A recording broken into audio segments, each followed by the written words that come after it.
Muito bem, agora são 11h36 pelo horário de Brasília. A gente segue repercutindo com as entidades representativas do agro a intenção do governo dos Estados Unidos em taxar produtos brasileiros enviados ao país norte-americano. Agora eu converso ao vivo com o presidente executivo da ABMAC, José Veloso, ele que já está aqui conectado com a gente, dividindo tela. Presidente, primeiramente, bom dia, seja bem-vindo aqui com a gente ao canal, tudo bem? Bom dia, é um prazer estar com vocês. Uma satisfação nossa, viu, presidente? Bom, presidente, a indústria brasileira de máquinas e equipamentos, ela está nessa mira anunciada aí pelo presidente Donald Trump. Quais segmentos exatamente podem ser mais afetados? Sim, máquinas e equipamentos é um setor que o Brasil exporta muito para os Estados Unidos. Para vocês terem uma ideia, do total dos 40 bilhões que o Brasil exportou ano passado, 3,6 bilhões de dólares foram máquinas e equipamentos. Tá?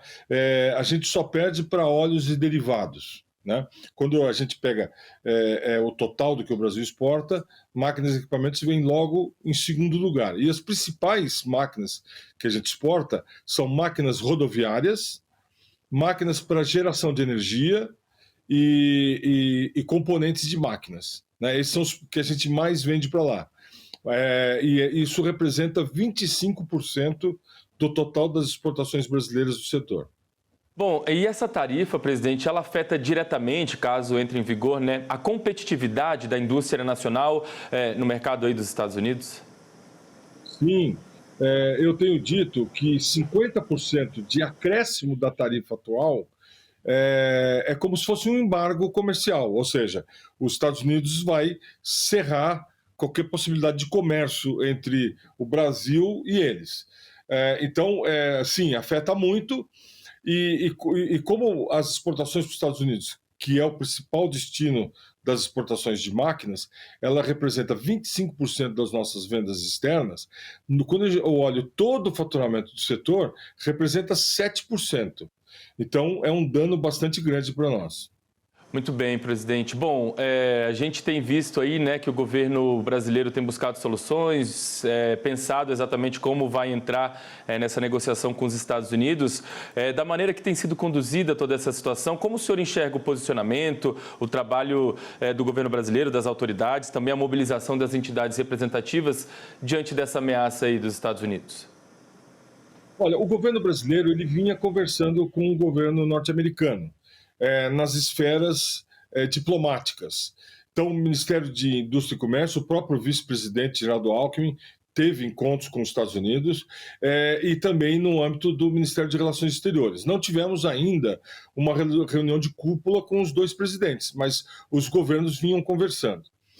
E por isso, um dos motivos da nossa surpresa, porque como havia uma conversa, havia uma negociação, de repente veio aquela carta e veio o tarifaço, pegando todos de surpresa.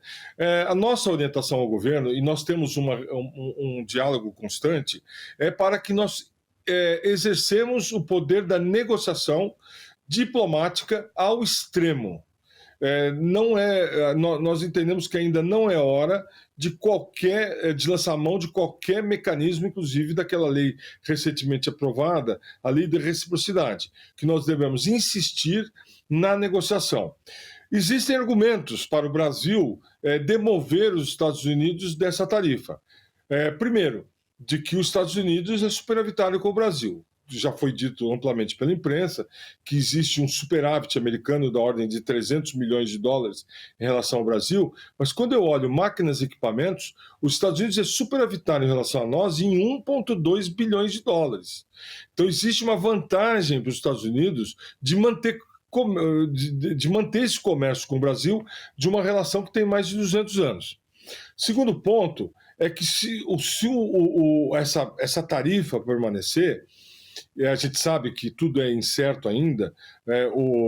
Nesse final de semana, os Estados Unidos também anunciou uma tarifa alta para o México, para o Canadá, para a Europa, e a tarifa em vigor com a China é de 25%. Existe uma negociação também, quer dizer, então essa coisa vai modificar ainda, mas quando a gente olha os 50% imposto ao Brasil e os 25% à China, ora, um grande concorrente brasileiro é a China. né? Então, para máquinas rodoviárias e máquinas para geração de energia. Então, imagina só, uma guerra comercial que começa com a China, ela acaba impondo ao Brasil uma dificuldade maior, e aí a gente pode ser até substituído por produtos chineses. Isso não faz o menor sentido, né? Outro grande beneficiário seria o México, porque o México tem muito comércio com os Estados Unidos, embora foi colocada também uma tarifa de 30% para eles. Então, é difícil saber de momento, mas a gente tem argumentos com os Estados Unidos para demovê-los dessa ação. Um terceiro argumento seria a complementariedade das exportações brasileiras para os Estados Unidos. Ou seja, a maioria do que a gente vende nos Estados Unidos é incorporado à produção industrial de lá.